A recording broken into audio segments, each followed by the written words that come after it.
ಆರೋಪಿ ಪವಿತ್ರ ಗೌಡ ಜಾಮೀನು ಕೋರಿ ಸಲ್ಲಿಸಿದ ಅರ್ಜಿ ವಜಾ.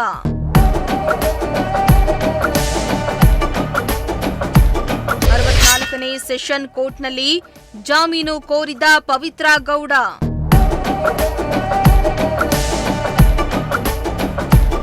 ರೇಣುಕಾಸ್ವಾಮಿ ಕೊಲೆ ಕೇಸ್ನ ಎ1 ಆರೋಪಿ ಪವಿತ್ರ ಗೌಡ.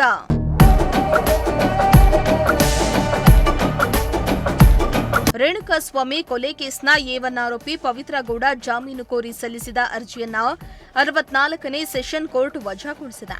ತಾಂತ್ರಿಕ ಅಂಶಗಳ ಆಧಾರದ ಮೇಲೆ ಜಾಮೀನು ಕೋರಿ ಅರ್ಜಿಯನ್ನ ಸಲ್ಲಿಸಲಾಗಿತ್ತು.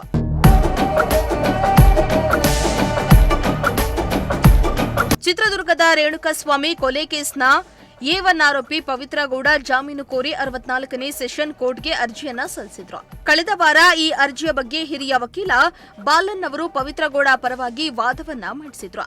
ತಾಂತ್ರಿಕ ಅಂಶಗಳ ಆಧಾರದ ಮೇಲೆ ಜಾಮೀನು ನೀಡಬೇಕೆಂದು ಕೋರ್ಟ್ಗೆ ಮನವಿಯನ್ನ ಕೂಡ ಮಾಡಿದ್ರು. ಈ ಅರ್ಜಿಗೆ ಪ್ರಾಸಿಕ್ಯೂಷನ್ ಪರ ವಕೀಲರು ಆಕ್ಷೇಪಣೆಯನ್ನ ಸಲ್ಲಿಸಿದ್ರು. ಕಾಯ್ದಿರಿಸಿದ್ದ ಆದೇಶವನ್ನ 64ನೇ ಸೆಷನ್ ಕೋರ್ಟ್ ಇಂದು ಪ್ರಕಟಿಸಿದೆ.